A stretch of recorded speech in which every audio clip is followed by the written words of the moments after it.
The British state is trying to censor YouTube, and it's so absurd that YouTube itself is asking creators to respond to the government's consultation and oppose it.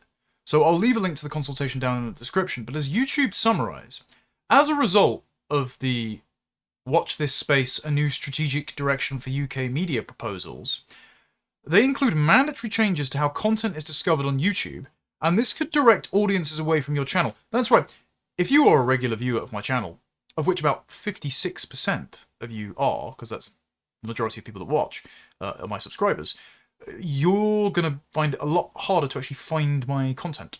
And then the discoverability of my videos in the algorithm to non-subscribers will be drastically limited. The same goes for anyone you like to watch. The Low Seaters, The Critical Drinker, Count Dankula, Asmongold, anybody. They're going to have their reach limited, and the establishment mainstream media outlets that have betrayed and lied to us time and time again will yet again be amplified as if they have any credibility, because they're getting trounced, because their production budgets are far higher than channels like this, but their audience and therefore their revenue is falling fast. Whereas alternative, non-establishment media is growing because we're willing to talk about the topics that the mainstream media don't want to address. And as a result of the proposed rules, YouTube summarises, the new rules include a mandatory prominence regime. This could require digital platforms like YouTube and X to prioritise and give a privileged position to traditional broadcasters like the BBC, ITV and Channel 4 in user interfaces and recommendation feeds, potentially pushing your content out of sight. So, as a result of mandating prominence to traditional institutions, independent digital creators will see their content deranked. It will reduce user exposure to diverse content and independent creators. Translation, you won't get what you actually want in your feed, and you'll instead have a bunch of establishment slop pushed on you instead. And you might be able to say, don't recommend me this channel, but the people who aren't as astute to understanding how to customize their own algorithm, how to say no thanks to some of the recommendations, and to tailor the recommendations to the things they actually want to see, they will be fed a pipeline of slop and lies instead. And so there will be certain issues, taboo topics, news stories that don't get talked about. And there will also, of course, be pressure placed by the government to not just derank, but to demonetize this content. And this is the reason YouTube is opposed to it. Because since Susan Wojcicki stepped down and then died, since her insistence that mainstream news coverage be prioritized in the aftermath of, I think it was a terror attack in Paris, since that was done away with, under whichever Indian is currently running it, YouTube has remonetized a bunch of content and is making a lot more money. Because it turns out that the majority of people using YouTube are actually sane, and political content they want to engage with is stuff that they don't want to lie to them. And so this channel has done quite well. Thank you to all of you who have supported it. But independent creators like the Lotus Eaters or other content creators who have been now chased onto Rumble have found their audiences grow exponentially. And therefore, because their views are up, because people are willing to run adverts on that content, YouTube is monetizing them, and YouTube's earning a lot more money than they used to.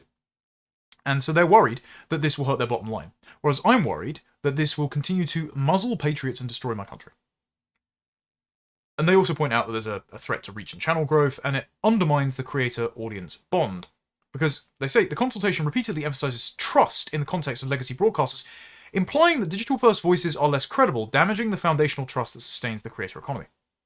And there's actually a very insightful analysis of the ideology underlying this piece of government legislation. Of course, it's a form of mafia-style protection racket. Because the state is saying, oh, nice business you've got going here, but if you speak out against us, it'd be a shame if something happened to it. And they're trying to ensure that the businesses that they have vested interests in, such as the establishment broadcasters like the BBC, the government technically own, Channel 4, and then their other ideological apparatuses, like ITV, who just do it for the love of the game, they're trying to ensure that they are the only outlets in town, because it was much easier in the 20th century when you had a much narrower band of TV channels and editorial rooms dictating what the parameter of acceptable politics were. Like, the furthest right you'd get is Rupert Murdoch's right-wing liberalism.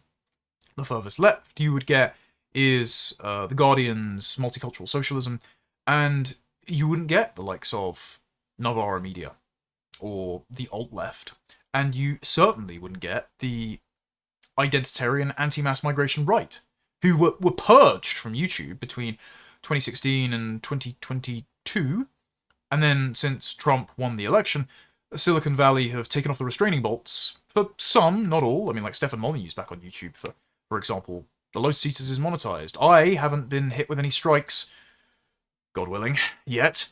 There are some who are still digital pariahs. Nick Fuentes still languishes in the wasteland of Rumble, but is doing pretty well for himself.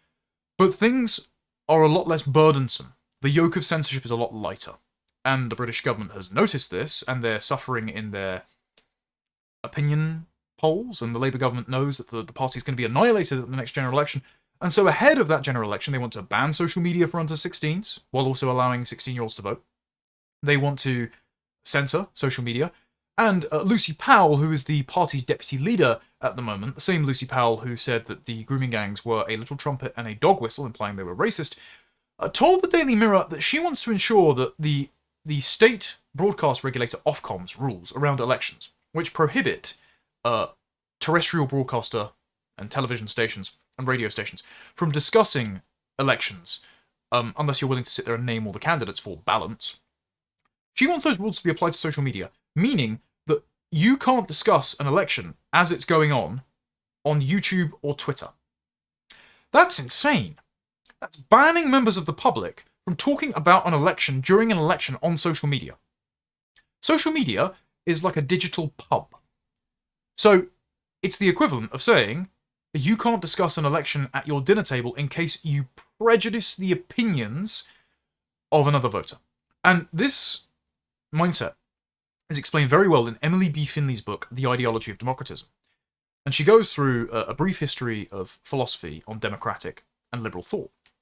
And she explains that from Locke and Rousseau, there is the anthropology of the blank slate, the idea that all human beings are fundamentally interchangeable, identical and equal, that our cultural differences are purely cosmetic, that they're the accident of geography or colonialism and inequality, and that the state, by redistributing subsidies and engaging in public education programs, can make us all have the same outcomes. And she gets to modern democratic and liberal scholarship, informed by John Rawls's thought experiment of the veil of ignorance. You know, if you knew nothing about the world, what could you reason from first principles would be true? And she looks at the like Oxford Handbook of Modern Democracies, and they say, much like Jean-Jacques Rousseau did, certain things must be censored so that people can have an informed democratic choice, because it is considered a limitation on someone's free will if you impose an idea on them and therefore influence how they would vote in an election. And if they vote for populist parties that are divisive and racist and pit people against each other, per the language of Labour, then you're actually voting against your own best interest, because everyone is equal, and so everyone should want to be equally progressive. Everyone should vote for the ideology of equality, which is what Labour believe that they are engaged in. And who does Lucy Powell think are the civic institutions and charities that should be monitoring social media for such wrongthink? Well, in 2018, as part of a bill proposed in Parliament, the bill she put forward, that she moved, was a bill to make administrators and moderators of certain online forums, such as Facebook and Reddit, responsible for content published on these forums, to treat them as publishers rather than platforms, and to require such administrators and moderators to remove certain content, to require platforms to publish information about such forums and for connected purposes. She said, and she used the citations, examples of far-right groups using Facebook to organise. She said, one such group is the Young Right Society, which is run by a Breitbart journalist and was uncovered by Hope Not Hate. So, the Labour government want to give the policing of the internet and your ability to discuss an election as it's going on, and what is and isn't misinformation. They want to give the powers to determine that over to the communist organisation Hope Not Hate that has employed violent thugs and paedophiles, and continues to be the beneficiary of state subsidies and privileged access to Downing Street. I mean, one of its senior patrons, Baroness Ruth Anderson, formerly Smeeth, is now one of the senior figures in Keir Starmer's cabinet office, and will probably remain under Andy Burnham. And the same politicians supporting this are in the Liberal Democrats, Max Wilkinson said at a Demos event that X in particular is a massive problem because it allows critics of the government to, quote, have their voice heard in a really easy way that couldn't in the past. Complete mask-off moment. Our critics now have the megaphone. We can't censor them as easily. This is a problem for the Labour Party and the Liberal Democrats. The entire multicultural liberal establishment that insists, in spite of all the available evidence, that everyone is exactly the same, if not for the far right pointing to the crimes committed by minorities and causing division. The premise being that we would actually be unified by the communities that keep spawning rapists and terrorists, if not for channels like this, which they want to derank as discredited in the algorithm. And there are multiple MPs doing this. There was a Liberal Democrat MP called Luke Taylor who was accusing Elon Musk of inciting the post-Southport protests and riots, saying that X had to be banned and Elon Musk had to be banned from Britain for allowing mean comments and hate speech on X directed at politicians. So their hurt feelings are the reason why you can't talk about the problems in your country. And then at the parliamentary debate on child abuse and exploitation, the Liberal Democrat MP Cameron Thomas used the debate to say that Elon Musk is stoking riots in Britain because he is nostalgic for apartheid-era white supremacism and that he's not interested in the protection of women and girls, and actually then said Rupert Lowe's on Elon Musk's payroll because he earns money from X posts. They're already telegraphing they want to ban X because Lisa Nandy, the Minister for Digital Media, Culture and Sport, whose department has cooked up these guidelines that YouTube is complaining about, has quit X in the last few days, and she's actually tipped to be Andy Burnham's Deputy Prime Minister. So, all of this is absolutely dreadful. And there is a document on the government website outlining the Watch This Space aims and goals, and under Section 2, supporting a healthy information environment, they define what constitutes a healthy information environment and why they feel the need to prioritise state-approved reporting on YouTube and why they feel the need to suppress and ultimately ban certain people or entire platforms. Quote, ensuring the prominence of trustworthy sources of news and information on the biggest social media platforms is also particularly critical in ensuring resilience during periods of community tension, social unrest, and democratic events. Translation, when the diversity goes out and kills a bunch of kids, we don't want you talking about it. When the police in Britain decide to arrest a white lad after being assaulted by a gang of blacks and then don't chase down the black perpetrators, but instead verbally abuse the white guy who got attacked, and then get criticised on social media because the footage goes viral and they insist their officers have done nothing wrong. When, for example, the body cam footage of Henry Novak is posted online and people realise they've been rendered second-class citizens in their own country. When all of that happens, that might affect elections. That might upset community cohesion. That might ruin the multicultural project that we've tried to keep on rails as the train is careening left and right and throwing people from its carriages, and so we just can't have you discussing it. That's what that means. That means that the Don't Look Back in Anger message put out by the state, by Raiku, the gaslighting operations that have been conducted upon us for decades, they're no longer working in the age of social media when people can just post footage of the crimes, time after time, committed against them by us. And there is a pattern. This is why Sky News put out a piece a little while ago on research from Goldsmiths University, one of the most radical left institutions in Britain, about digital racism that Zoomers are facing. Yet it turns out that the camera, unless it's AI, doesn't lie. And if all I see is footage of urban youths raiding Marks and Spencer's and JD Sports, of the murders of Irina Zarutska or Austin Metcalf, the Southport massacre, Lee Rigby's killing, the Bataclan massacre, the 7/7 bombings, Westminster and London Bridge attacks, Henry Novak's murder, if all I see is this pattern, because the video footage is readily available, then I might come to the conclusion that we can't live together, that multiculturalism is a lie, that there is no John Lennon's imagined utopia on the horizon at the end of Labour's policies, and I and an increasing number of people might vote against that. They might vote to reconfigure the British state to work in the British people's interest for once. And, well, they can't be having that because they'd be out of a job. So, with the online information environment being particularly susceptible to misinformation and disinformation during these periods, this document says, it is therefore critical that the public is supported to find trusted and accurate information and news. Translation. We must force our ideological message on them because they can't be left to their own devices to go and use the internet as an autodidactic tool, because then they might hate us for what we've done to them. They actually use the example of the Southport stabbings. Here, they say, between 30th of July and 7th of August 2024, following the Southport stabbings, a wave of anti-immigration public disorder and riots took place across the UK.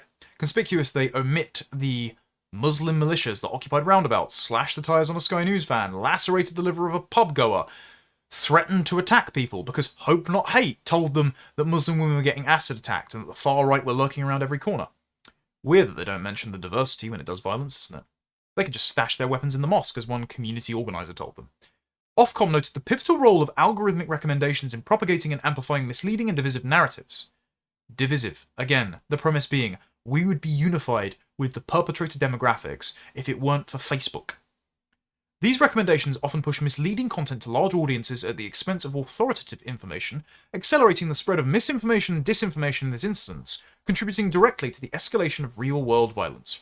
What's their solution? As part of our policy process, we need to look at how we develop a criteria for a trustworthy news provider. We have not yet determined what criteria we will use, and we'll want to engage stakeholders, including as part of this consultation, to do this. A starting point for this may be the Recognised News Publisher definition in the Online Safety Act 2023, which includes both broadcasters and UK-based entities whose primary purpose is publishing news-related material created by different persons, subject to editorial control, a standards code, and with a mechanism for resolving complaints. Translation: organisations that are accredited by a state body like Ofcom or IPSO because they subject themselves to the regulations which force them to adopt the ideology of the state in order to comply with it to be accredited. And so Ofcom will govern what you're allowed to see on the internet, just as they govern what you're allowed to hear and watch on radio and TV. As for the consultation mentioned, I'll leave a link down in the description. Let's fill it out together. But I have absolutely no hope this will be listened to, because I've already seen some of the questions, and the questions are designed in such a way where you can't reject the framing of the question. You can only disagree with the scale of the intervention. You can't say, this entire thing shouldn't happen in the first place, except for a few boxes where you can write out your discontent. And that won't be listened to, because the overwhelming number of responses to the anti-Muslim hatred and Islamophobia definition consultation were negative. But the state decided to discard them and set up the body anyway. So all this is an exercise in ticking boxes saying we've engaged with stakeholders, while dismissing out of hand the opinions that are contrary to the ideology they already have in mind and their goals that they already want to enact anyway. So we're going to take part in this purely to ensure that there will be headlines about the overwhelming number of responses being negative and that the government did this with no public mandate anyway. So that, yet again, the message is driven home how much we hate them for what they're doing to us. I am obviously responding as an individual who works in the media or creative industries, because you're going to try and destroy my livelihood with this consultation.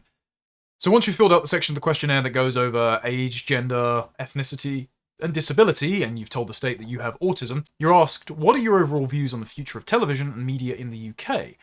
And I wrote, terrestrial television is dying because the format is antiquated, the parameters of acceptable opinion are so constrained by Ofcom that they no longer reflect the preferences and prejudices of British people. People want authentic content on demand, played at a pace which suits them, and they intuit that the television news is feeding an agenda which lies, at the very least, by omission.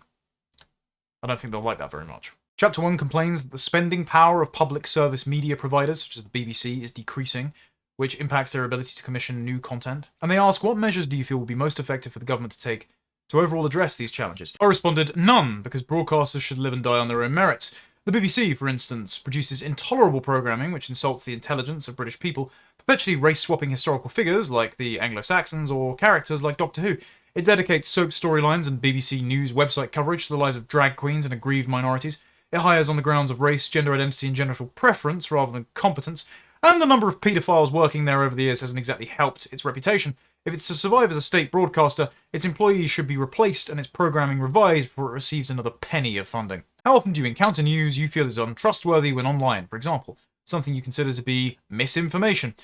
The problem with these questions is that if I say very often, and I mean the BBC, The Guardian, ITV, Sky News, Channel 4, the New York Times, the Washington Post, the list goes on and on, let me count the ways, they're going to interpret that as, I see Patriot 1776 posting about some migrant crime that is actually happening with some bombastic caption, and think, God, we've got to censor that because it's going to kickstart a race riot. So I actually have to put never Because otherwise, the consultation will use this answer to say misinformation is rife. Misinformation, of course, only comes from the right, and so we need to censor YouTube and X. Do you believe trustworthy news content should be more visible on social media? No. No, I don't think you should be doing what you're doing. If the government gives prominence to trustworthy providers of news by making them more visible online, should this prominence be ongoing and always on, or only active during periods of heightened vulnerability? See the question here. The responses are ongoing and always on, only active during periods of heightened vulnerability, or not sure. There is no you shouldn't do this option. So we have to click not sure, because you can't even disagree with the framing of the question. The state bakes into its questions the premise that they should censor you in some capacity in order to keep multiculturalism going, despite the violent consequences. You're not allowed to disagree. And I know there are people that have probably done qualitative research and had to frame questions for psychological experiments, tearing their hair out over this. Josh Firm is crashing out at this survey. Do you feel individual users should be given an option in whether prominence measures for trustworthy news content are switched on or off for them? Yes, users should be given an option whether prominence measures are switched on or off for them, or no.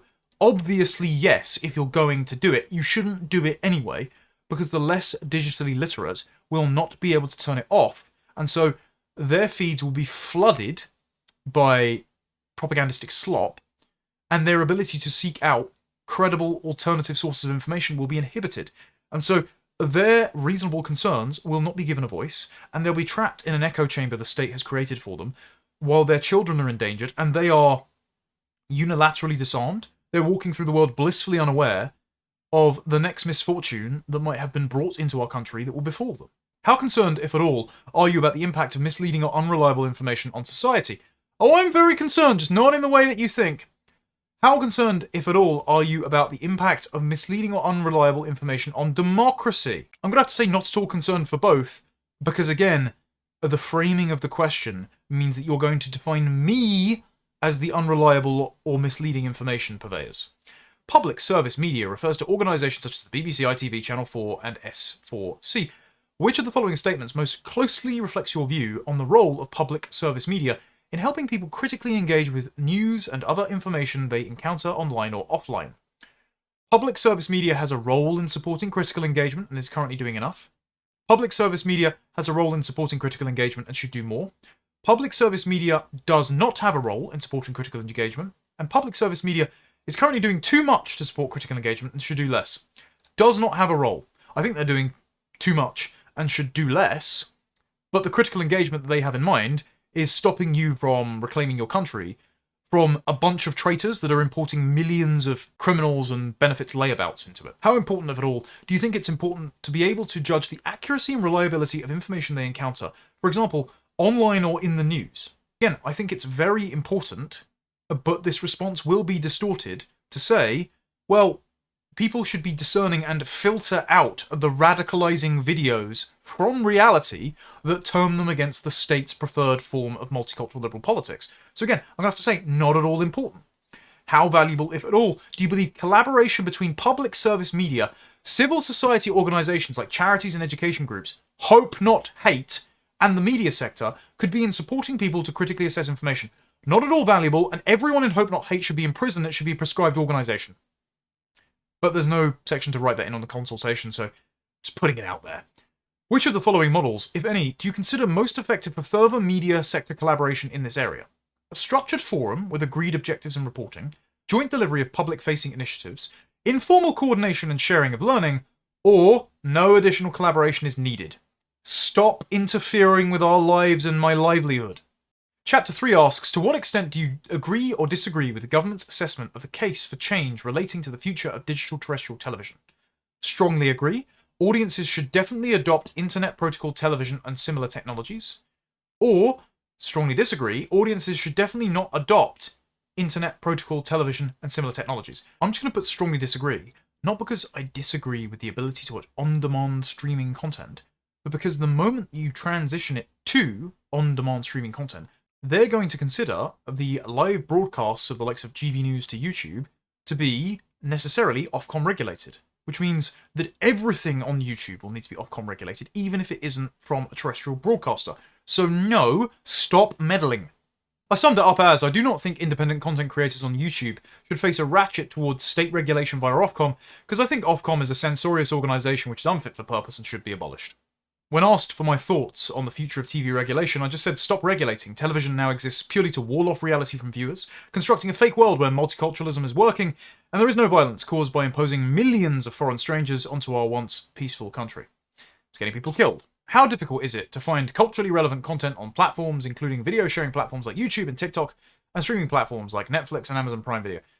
Well, less so Netflix, because they keep race-swapping my favourite characters, but it is very easy to find this content on YouTube and, well, I don't use TikTok, but X, because I use them to curate my own algorithm, and I don't want the slop that you force me to consume to blind me to the destruction of my own country forced down my throat. Thank you very much.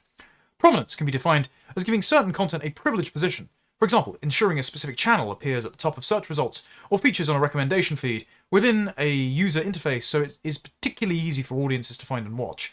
To what extent do you agree or disagree that content from public service media providers like the BBC and Channel 4 should be easier to find on video platforms? Should be forced upon you?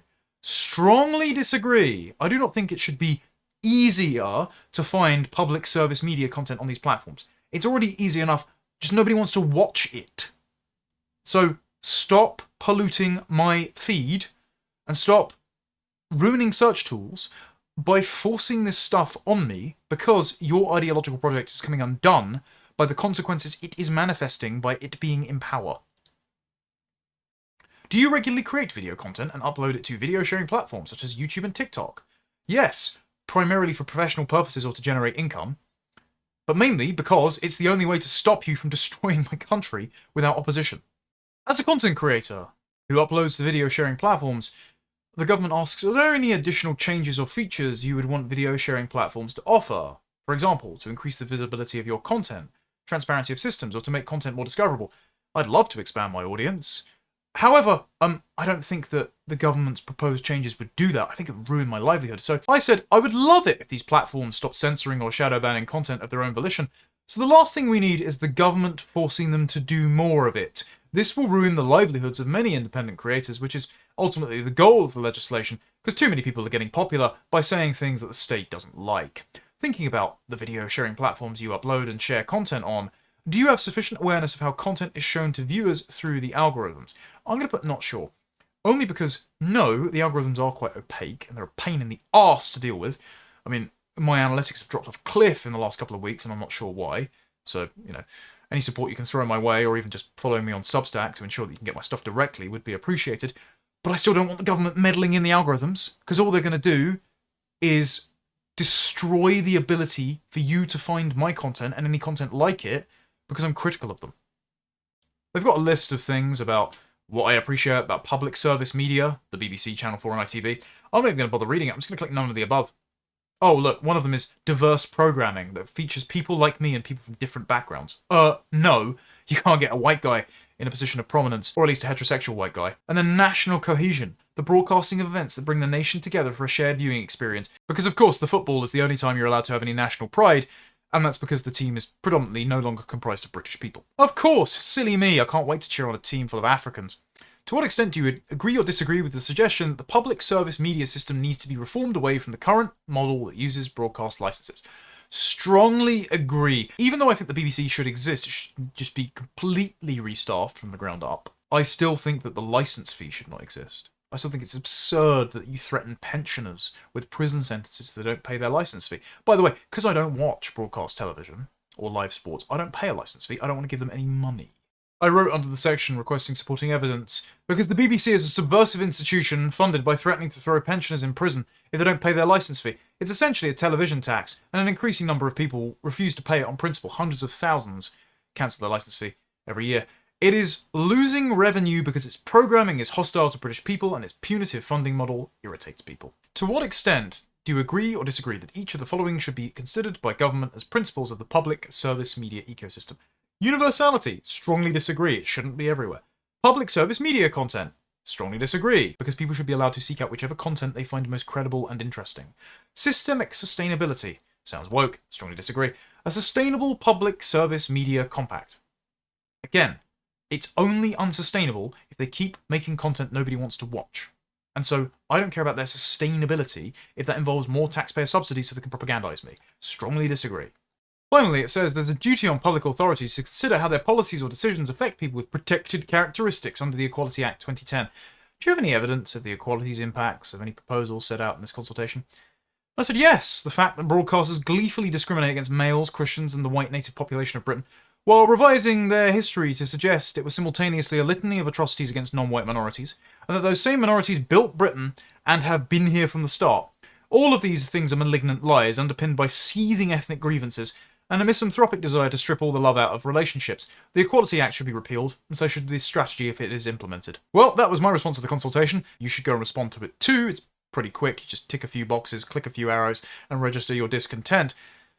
But it's clear that the government has already decided what they want to do, and that is try and destroy this channel and those like it.